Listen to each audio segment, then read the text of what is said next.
The sky is falling in Columbus, Ohio. Mark Rogers TV on the Braxton Miller injury as the Ohio State quarterback was taken from practice on Monday in Columbus with a right shoulder injury, the same shoulder that was injured against Clemson in the Orange Bowl that caused Miller to have surgery in February, be held completely out of spring practice session drills, and then eased back into action during the summer workouts, and then as fall camp opened the first week of August. Now, we don't have a whole lot of details concerning the current injury, which of course is compounded on the lasting injury from the Orange Bowl. But for Braxton Miller, we understand that it was during 7-on-7 drills. We would expect that the OSU quarterback was not in contact with anyone, or was not supposed to be in contact with anyone.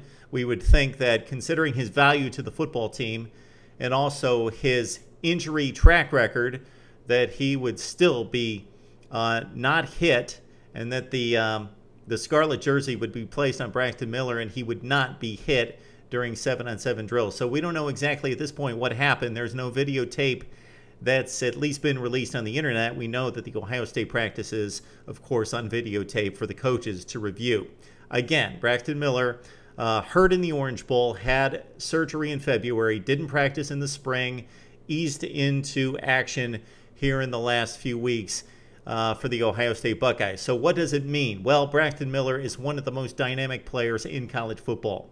He was expected to be a Heisman Trophy candidate based on being the most electric and most valuable offensive player in the Big Ten for the past 2 years, in 2012, and leading Ohio State to a 12-0 season.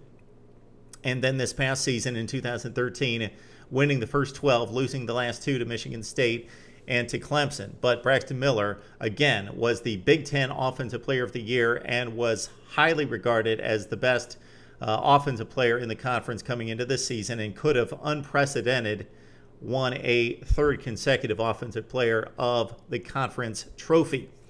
Braxton Miller, again, dynamic playmaker, and he's got a hose for a right arm. He's got a cannon. Now, where that football is going, we don't exactly know.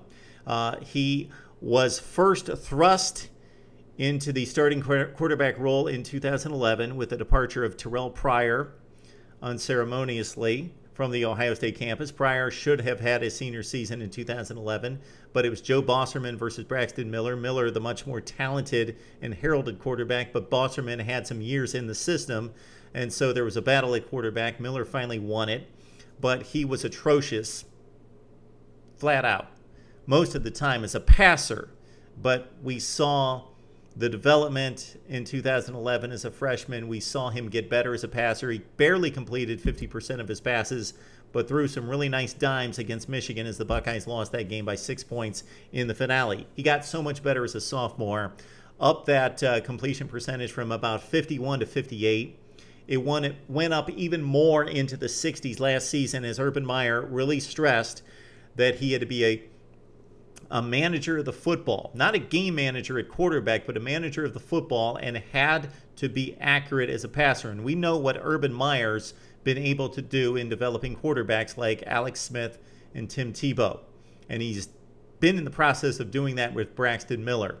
That said, Braxton Miller is not a polished quarterback. He's an elite talent. As a runner, he's unmatched in college football. There are great running quarterbacks all over the place, and we see him in every conference. But Braxton Miller's the best at running the football, both as a power runner and as a guy that can flat out beat defensive backs in the open field in the secondary and cut on a dime. Just a natural runner. Just with enormous, amazing skills as a running quarterback. As a passer, a developing passer. A guy that has the right arm and the ability to make the throws, but had not yet found that accuracy that you're looking for out of a top-notch quarterback. Here at Mark Rogers TV, we rated him as the 5th best quarterback in college football coming into 2014. So that's Braxton Miller. What about the backups? What about the guys that I think it's almost certain, based on the reports of the severity of this injury, the guys that are going to play? Now, if they're going to play the whole season, we don't know. Braxton Miller has not been ruled out for the entire 2014 campaign. So is it Cardale Jones or is it JT Barrett? Well, reports nationally tonight are talking simply about JT Barrett, but keep in mind that it was only 2 days ago that Urban Meyer said that, okay, Cardale Jones, after spring ball, was considered the #2 guy, and Urban Meyer actually called it a lock that he was the backup quarterback because of JT Barrett's play during the fall sessions. He had eclipsed Cardale Jones as the #2 quarterback, but barely. So this is still a competition between Jones and Barrett. So for JT Barrett, he's a redshirt freshman. He was the 11th ranked quarterback coming out of high school as a dual threat quarterback, and he's a dynamic player. You can see as a 4-star quarterback recruited by Urban Meyer to Ohio State, he's got to have exceptional talent. We saw him play considerable snaps this spring, as we did as well Cardale Jones, who actually came out the same year, 2011, as Braxton Miller. And that particular year, according to ESPNU, according to Rivals.com and some other services, Jeff Driscoll was the #1 rated high school quarterback in 2011. Braxton Miller was anywhere from 2 to 5. And Cardale Jones was the 33rd ranked quarterback in 2011 coming out of high school.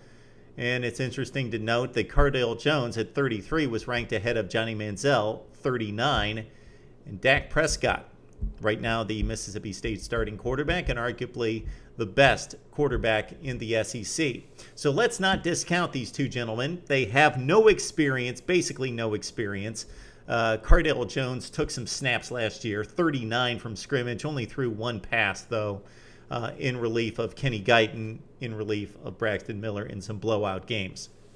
But these guys are going to have about 10 days to prepare for the opener against Navy. That's a tricky game for the Buckeyes at Navy. So again, Braxton Miller, unmatched as a runner in college football, a developing passer with a gun of a right arm, so he can make the throws, but still inaccurate. How much he improved? Probably not that much, considering he had to nurse the shoulder and couldn't participate in spring camp and was limited during summer workouts and into the fall camp workouts over the past 10 days or so. So that's the story on Braxton Miller. We don't know about the severity, but there are reports out there that he may miss all of 2014. Then it goes to JT Barrett or possibly Cardale Jones fighting for that job, and I'm expecting that to go down to the wire and maybe not even be decided by game 1. They could split time, considering this is kind of a fire drill now, preparing that #2 or 3 quarterback to be #1. There are all sorts of analysts now saying that Ohio State is out of the Big Ten race, and therefore out of the college football playoff race. I think that's a bit premature, considering a number of things. Number one, and most importantly, that Ohio State has the best talent in the Big Ten.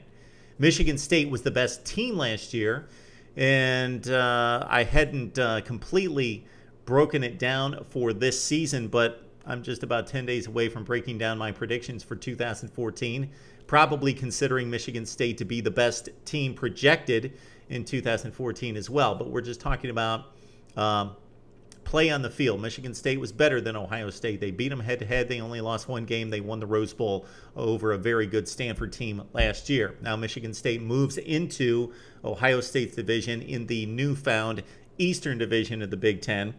But Ohio State's got the best talent in the league. It's not even close. Michigan actually would probably be the closest, and then Michigan State. Also, Penn State would be closer. But in terms of sheer talent, Ohio State's got the best talent in the Big Ten. Therefore, let's not go crazy here. Braxton Miller may not decide, even if he doesn't play, the Big Ten race. Ohio State's got the best talent. They've got manageable games. They've got a fairly tough schedule, but they've got no Oklahomas or Alabamas or Georgias on the non-conference slate. They've got Virginia Tech at home, and that Bud Foster defense is going to be difficult to contend with for a rookie quarterback, whether that's the sophomore, the redshirt sophomore, or the redshirt freshman, Jones or Barrett. It's going to be difficult, but still, Ohio State's the better team. They should win those games. Not that they can't trip up, especially with an inexperienced quarterback, a revamped offensive line as they lose 4 out of 5 starters up front, no Carlos Hyde, so an unproven tailback, and a defense that was torched in the secondary last year. And they had to completely scrap their defensive secondary scheme and start from scratch. Now, they do have possibly the best defensive line in the country, and again, 3 exceptional recruiting classes that should be taking shape for the Buckeyes here in 2014. This is the best talent in the Big Ten, not necessarily the best team in the Big Ten. But whether it's Jones or Barrett or a combination of the two, if Braxton Miller cannot go, the Buckeyes have 8 games to prepare for Michigan State. Not that they can't trip up against maybe Penn State on the road in Happy Valley or against Virginia Tech at home. Those are possible, but the Buckeyes are better than those 2 teams. They should still go to Michigan State, even without Braxton Miller, as an undefeated football team. Yes, if things play out as expected, and Ohio State's undefeated, and Michigan State possibly could be undefeated, or they could lose the game at Oregon in week 2, but be undefeated in the Big Ten. So this game could still be the showdown for the Big Ten Eastern Division Championship. Well, then it's a 1-game season. It's possibly a 1-game season, and yes, Michigan State would be heavily favored. Let's say Barrett or Jones plays pedestrian football, doesn't show us that much, but gets the job done, and the Buckeyes win based on the talent disparity that they have over all the other opponents on their schedule. Well, they would be a decided underdog on the road at Michigan State, but that's still a winnable game. So don't count Ohio State out of the Big Ten race just because of Braxton Miller. Yes, it's a blow to the team. He's their supposed leader on the field as the quarterback and as a senior quarterback. Yes, he's got all those reps under his belt. But Braxton Miller made mistakes. Braxton Miller was not an accurate passer, a dynamic player, and a guy that got injured, not considerably, but nicked up consistently over the past 2 seasons. So Ohio State's going to be okay, and they will still be a strong contender for the Big Ten Championship, even without Braxton Miller. That's my take. Would love to hear from you on Braxton Miller's injury and the prospect of Cardale Jones or JT Barrett taking over for the Buckeyes, and if you have any insight into the play of either one of those quarterbacks and who you would like to see in place of Braxton Miller for the Buckeyes. Let's talk about it right here on Mark Rogers TV.